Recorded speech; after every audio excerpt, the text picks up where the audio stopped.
கதையின் தெய்வீக பயணத்தில் வரவேற்கிறோம்.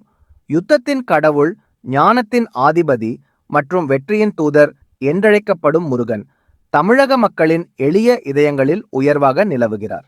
சாமரசமும் அன்பும் நிரம்பிய அவரது கதையை இந்த வீடியோவில் காண்போம். இந்த கதை வானுலகத்தில் தொடங்குகிறது.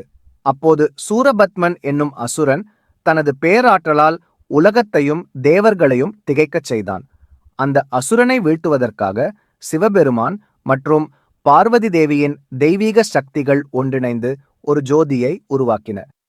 அந்த ஜோதி புனிதமாகிய கங்கா நதியால் சரவண பொய்கைக்கு கொண்டு செல்லப்பட்டது. அங்கு அது 6 அழகிய குழந்தைகளாக மாறியது. அவற்றை கார்த்திகை பெண்கள் என்னும் 6 தெய்வீக தாய்மார்கள் பராமரித்தனர்.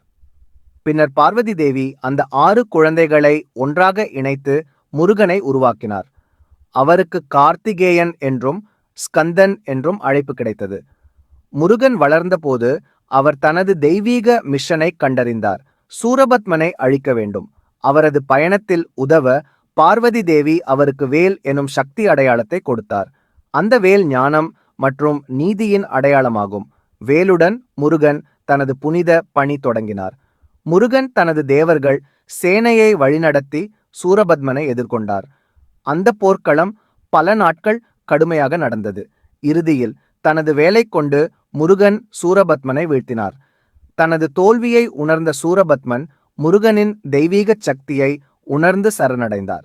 பின்னர் அவர் ஒரு மயில் மற்றும் சேவலாக மாறி முருகனின் அடையாளமாக நிலைத்தார். முருகனின் வெற்றி, நன்மை எப்போதும் தீமையை வெல்லும் என்பதை விளக்குகிறது. வாழ்க்கையின் சவால்களை சந்திக்க ஞானம் அவசியம் என்பதை அவர் கூறுகிறார். இன்றும் முருகனை தைப்பூசம் மற்றும் கந்தசஷ்டி போன்ற பெருவிழாக்களில் கோடிக்கணக்கான மக்கள் வழிபடுகின்றனர்.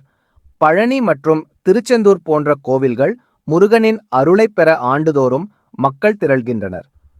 முருகனின் கதை தைரியமும் பக்தியும் எப்படி வாழ்வின் அனைத்து இருள்களையும் ஒளியாக்குகின்றன என்பதற்கான நினைவூட்டலாக திகழ்கிறது.